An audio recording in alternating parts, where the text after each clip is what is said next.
안녕하세요. 채널 조빈치의 건축가 조신영입니다.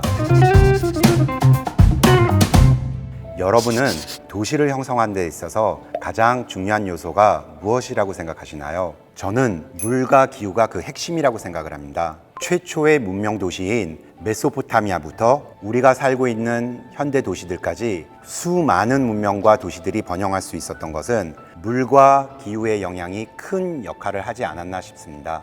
오늘은 고대 문명 도시들이 물을 어떻게 효과적으로 관리하여 도시를 설계했는지, 그리고 현재 기후위기 속에서 현대 도시들이 어떤 혁신적인 방법으로 물 문제를 해결하고 있는지에 대해서 이야기해 보려고 합니다. 과거와 현재를 잇는 물의 이야기를 통해서 우리가 앞으로 나가야 할 방향에 대해서 같이 생각해 보도록 하겠습니다. 세계 주요 문명이 강 유역에서 발전한 것은 물 관리 전략과 매우 깊은 관련이 있습니다. 그 이유는 강 유역은 농업, 식수, 교통 등 다양한 측면에서 문명 형성에 유리한 환경을 제공했기 때문이죠. 그럼 먼저 강을 중심으로 번성한 주요 문명과 그들의 물 관리 전략을 살펴볼까요?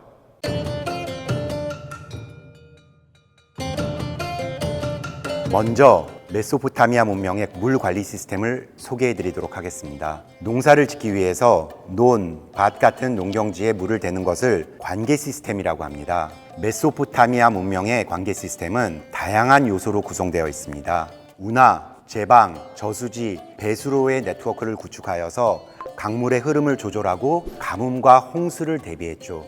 예를 들면 큰 운하와 분기하는 작은 운하들로 구성된 네트워크를 통해서 강물의 흐름을 조절하고 물 공급을 일정하게 유지하여 가뭄 시기에도 농작물을 키울 수 있었고, 강변에 제방을 쌓아서 강물이 범람하지 않도록 하거나 때론 필요에 따라 물을 운하로 유도하여 농공지에 공급하도록 하였습니다. 큰 규모의 저수지와 다양한 소규모의 물 저장 탱크를 구축하여서 물을 효과적으로 저장하고 관리할 수 있었죠. 이때 잘 설계된 배수로는 물의 흐름을 조절하고 필요시에는 물을 다른 지역으로 유도해서 홍수를 방지하곤 했습니다. 메소포타미아 사람들의 이러한 물 분배 시스템은 다양한 농경지에 물을 효율적으로 분배하여서 농업 생산성을 높이고, 이는 인구 증가와 도시 발전을 촉진하는 데 매우 중요한 역할을 하였습니다. 복잡하지만 탁월한 물 관리 전략과 그들의 기술 덕분에 메소포타미아는 고대에서 가장 발전된 문명 중 하나로 번성할 수 있었죠. 두 번째는 이집트 문명입니다.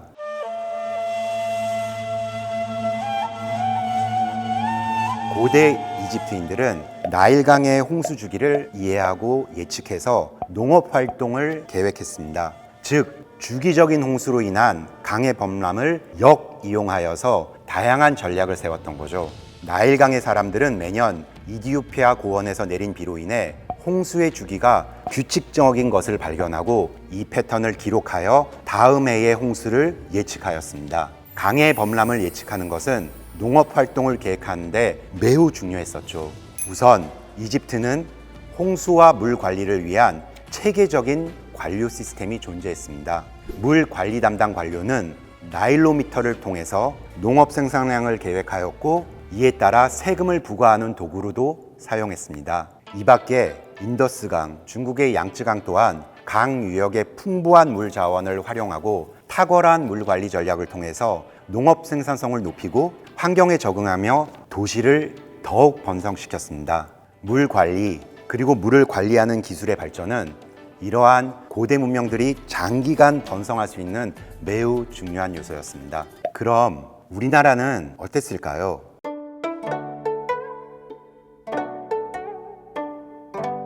백제와 신라도 앞서 말씀드린 문명 도시들과 동일하게 농업 생산성을 높이기 위해서 물 관리 전략이 필요했죠.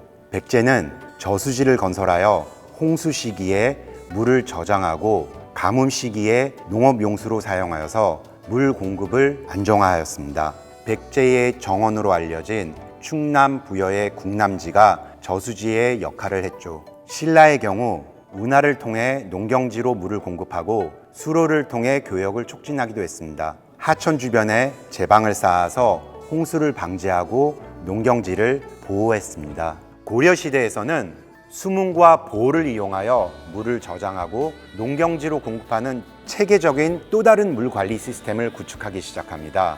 특히 수도였던 개경, 현재는 개성이라고 불리는 도시 주변에 많은 보와 수문이 설치되었는데요. 성곽 주변에 배수로를 만들어서 물의 흐름을 조절하고 도시 위생을 유지했습니다. 조선시대는 여러분들도 잘 아시겠지만 농업 생산성과 도시 발전, 그리고 백성들의 생활을 안정시키기 위해서 굉장히 많은 물 관리 전략을 추진했습니다. 특히 세종대왕은 다양한 방법으로 물 관리를 개선했고 이를 통해서 조선의 경제적 번영을 이끌었습니다.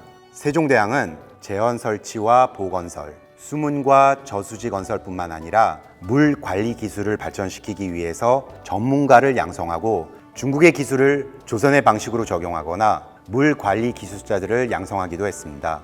우리 역사 속 인물인 장영실 또한 조선의 과학자와 발명가임에 동시에 물 관리 기술자라고 볼 수 있죠.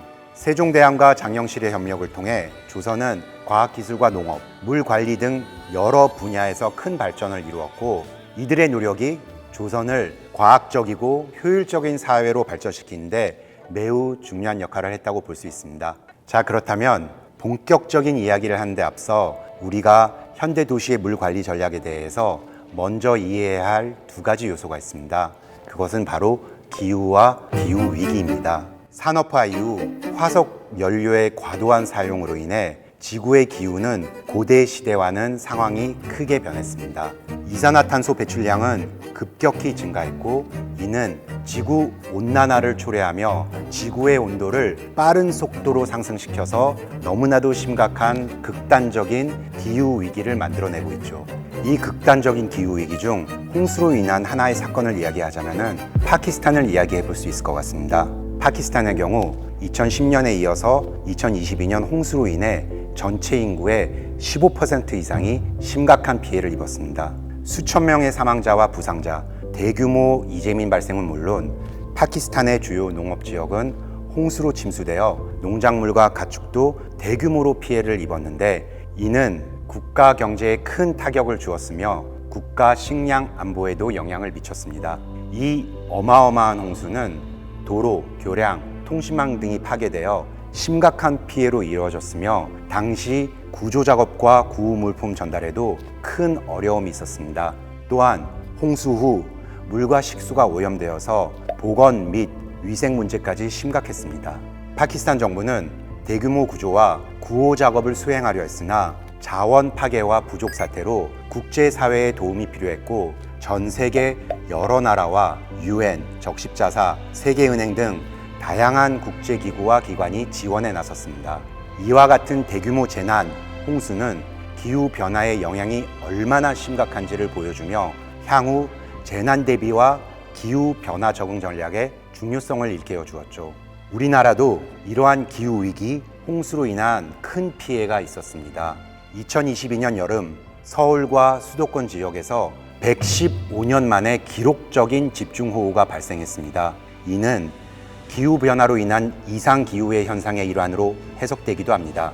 서울과 인천, 경기 지역에서 여러 명이 사망하거나 실종되었고 수많은 주택과 상가가 침수되었으며 도로, 지하철 등 주요 교통 인프라가 마비되었었습니다. 서울시는 긴급 대응팀을 구성하였고 이로 인해 현재까지도 장기적인 홍수 방지 대책을 마련하고 있습니다. 이와 같은 사건들은 기후변화로 인한 극단적인 기상현상이 우리나라에서도 빈번하게 발생하고 있음을 보여줍니다. 그래서 현대의 도시들은 홍수와 같은 기후위기 재난에 대비하기 위해서 다양한 물 관리 전략을 추진하고 있습니다. 이러한 전략은 기술적, 구조적, 정책적 접근을 모두 포함하며 도시별로 특화된 방법을 사용하고 있습니다. 그럼 주요 도시들의 물 관리 전략을 한번 알아볼까요? 네덜란드의 로테르담은 홍수 방지용 방벽을 개발하여 평상시에는 공원, 광장, 주차장으로 일상적으로 활용을 하다가 홍수 시에는 방벽으로 변형되는 다목적 시설을 설계하여서 이를 물을 관리할 수 있는 공간으로 활용을 합니다. 미국의 뉴욕은 빅유 프로젝트를 진행했습니다. 방벽과 공원을 결합한 구조물을 구축하여 맨하탄의 홍수를 방지하고 주민들에게는 매우 넓은 녹지 공간을 제공했습니다. 또한 녹색 지붕, 투수성 포장재, 침투 트렌치 등을 통해서 비가 내리면 빗물이 자연스럽게 흡수되도록 했는데, 이를 통해서 하수도 시스템의 부담을 줄이고 홍수 위험을 감소시킬 수 있었습니다. 덴마크 코펜하겐의 클라우드 버스트 프로젝트는 도시 차원의 물순환 계획을 추진하여서 공원, 광장, 도로, 도시운하 그리고 녹색길 등을 조성하고 빗물이 도심에서 하천과 발트해로 빠르게 배수될 수 있도록 설계해서 홍수 피해를 최소화했으며, 범람구역인 플로드존과 비범람구역인 세이프드존으로 나뉘는 전통적인 기법인 조닝을 활용해서 물길을 조성하여 시민의 안전을 확보하고 있습니다. 가까운 일본의 경우를 한번 살펴볼까요? 2006년 약 13년의 건설 기간과 30억 달러에 육박하는 비용이 소요된 일본의 고가네이 방제 시스템은 세계 최대 규모의 지하 배수 시스템 중 하나로 도쿄 수도권의 홍수 방제를 위해서 설계됐습니다. 이 방제 시스템은 길이 약 6.3km, 직경 10m의 지하 배수 네트워크로 이 배수로에는 주요 하천과 연결되어 홍수 시 빠르게 물을 배출하며 최대 200톤의 물을 초당 배출할 수 있는 능력을 갖추고 있습니다. 5개의 거대 수직 샤프트가 설계되어 있는데, 이 샤프트는 홍수 시 지표면의 물을 지하로 빠르게 유도하여서 배수로로 전달하는 역할을 합니다. 고가네이 방제 시스템의 핵심은 지하 저장 탱크라고 할 수 있습니다.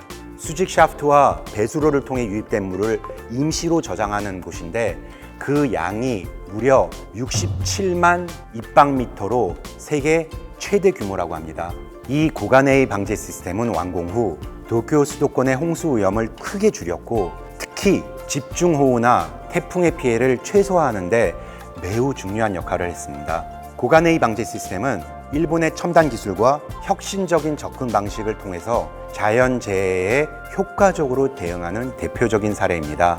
이는 기후변화로 인한 극단적인 기상현상을 대비하기 위한 중요한 인프라로 다른 국가에도 좋은 본보기가 되고 있습니다. 자, 그럼 과거 문명시대와 현대 도시들의 물 관리 전략을 한번 간단하게 비교해 보죠. 먼저 비교해 볼 것은 바로 공통점입니다. 과거와 현재 모두 홍수를 방지하기 위한 인프라로 구축하여서 인명과 재산의 피해, 국가적 손실을 최소화하려고 노력한 것이 가장 첫 번째 공통점이라고 할 수 있겠습니다. 두 번째는 물을 저장하고 관리하는 체계적인 시스템을 통해서 가뭄에도 물을 사용할 수 있도록 한다는 점이었습니다. 이제는 차이점에 대해서 알아보도록 하겠습니다. 현대에는 첨단 기술을 활용해서 실시간 모니터링, 예측, 제어 시스템을 통해서 더 정교하고 효율적인 물 관리를 합니다. 예를 들어서 스마트 홍수 관리 시스템과 같은 IT 기술을 활용하기도 하죠. 현재 서울시는 이 스마트 홍수 관리 시스템으로 실시간으로 강우량과 하천 수위를 모니터링하고 필요시 신속하게 대응을 하고 있습니다.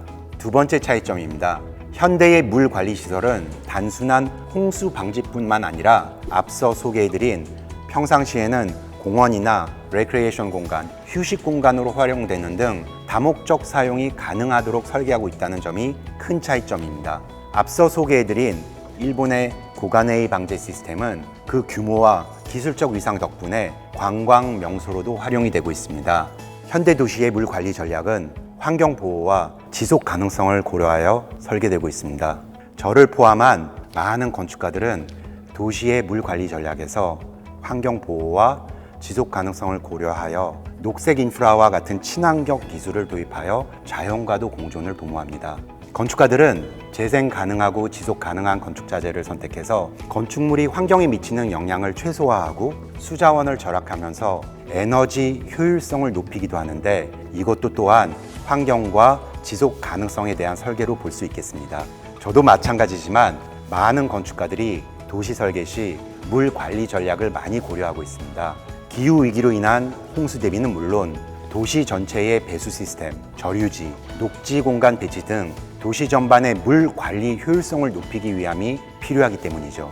그리고 가장 중요한 것은 기후 변화에 대응할 수 있는 디자인과 예측할 수 없는 만약의 피해가 발생했을 때 이것을 최소화하고 빠르게 회복할 수 있는 회복력이라고 생각을 합니다. 그렇기에 도시 설계 프로젝트에 있어서 물 관리 전략은 매우 중요한 요소이기도 합니다. 오늘은 과거 문명 도시들이 물 관리 전략을 통해서 농업 생산성을 높이고 이를 바탕으로 경제적 번영과 안전성을 갖춰서 오랜 기간 동안 도시가 번성할 수 있었다는 것을 알 수 있었습니다. 그리고 오늘 시간 관계상 많이 말씀드리지는 못하지만 전 세계적으로 도시의 물 관리 전략에 실패 사례들이 매우 많은데 비효율적인 유지 보수와 기후에 대응하지 못한 노후화된 시설 그리고 부실한 도시 계획들로 인한 사례들이 있고 이런 실패는 종종 심각한 경제적, 사회적, 환경적 영향을 미치기도 한다는 것을 여러분도 이제 이해를 잘 하셨을 거라고 생각합니다. 오늘 우리는 도시의 물 관리 전략이 얼마나 중요한지 생각할 수 있었습니다. 도시의 물 관리 시스템을 위해 도시 계획을 하는 건축가와 정부기관들은 도시에 대한 이해와 그 도시에 알맞은 효율적인 물 관리 시스템을 설계할 수 있어야 하고 효율적인 유지 보수 그리고 기후 변화에 따른 설계를 기여해야 한다는 것도 강조하고 싶습니다. 저 또한 건축가로서 도시 설계의 책임감을 가지고 더욱 친환경적인 건축과 자연과 사람이 공존할 수 있는 도시를 만들기 위해서 끊임없이 고민하고 노력해야겠다고 생각을 하게 됐습니다. 저는 그럼 다음 영상에서 또 뵙겠습니다. 지금까지 채널 조빈치의 건축가 조신영이었습니다. 감사합니다.